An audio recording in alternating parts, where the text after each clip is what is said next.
Carroll O'Connor's pain and war on drugs. Losing a child is one of life's most devastating experiences, even if you have social status and fame. And for the acclaimed actor Carroll O'Connor, losing his son became a life-changing moment. 1995 dawned as any other year, and for O'Connor, it was just another cycle to continue making his hit films and win awards while at it. What followed, however, were months of agonizing over the loss of his son, Hugh.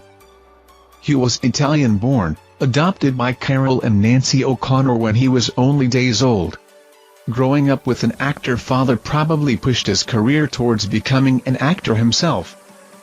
He featured in the 1984 film Brass as James Flynn and Lonnie Jameson on In the Heat of the Night at only 16 years old. Hugh was diagnosed with Hodgkin's lymphoma, but he was free of cancer after undergoing chemotherapy. However, his chemotherapy and surgeries left him with pain that required constant use of painkillers. Unfortunately, this dependence on pain medicine would lead him to a years-long battle with addiction. He sought help numerous times at rehabilitation centers, but he never made a full recovery nor conquered his dependency on hard drugs. His struggle with addiction became a force so strong he could no longer deal. In March 1995, he called his father to tell him that he wanted to take his own life on his third wedding anniversary. He narrated to O'Connor how he felt he could not beat the addiction.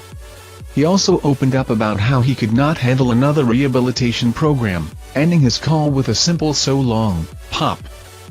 Immediately after he ended the call, Hugh took a gun to his head and pulled the trigger. By the time O'Connor arrived at his son's home accompanied by police, he was already gone.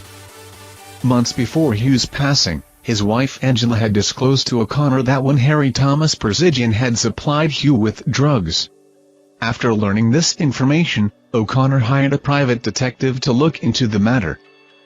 A week before that fateful day in March, O'Connor had called Przigan, warning him against supplying more drugs to his son. O'Connor even took the evidence against Przigan to the Los Angeles Police Department, looking to have him arrested. After his son's death, O'Connor became relentless in his campaign for his son's justice. He became unyielding and angry in this fight for impartiality, never once backing down through both the police and the media. He recorded public service announcements and pushed for laws to be put in place that would see the police do investigations on drug dealers' tax records. He even joined the Partnership for a Drug-Free America.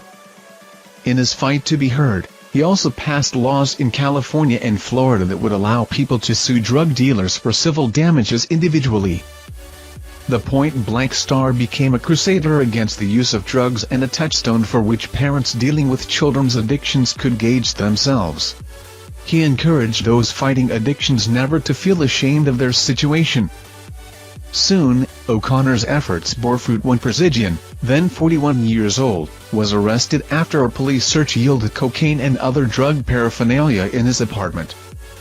1996 saw Przigan sentenced to a year in jail, up to 200 hours of community service, and a fine amounting to $1,000. But the battle was only beginning, and soon after, Przigan sued O'Connor for $10 million for slander. The jury, however, ruled in O'Connor's favor, rejecting the slander claims argued before the courts by Przigan and his legal team. O'Connor was glad that the public could now see for themselves the kind of problems caused by pushers in the streets. He felt that the exposure would help stop the drug chains around the neighborhoods.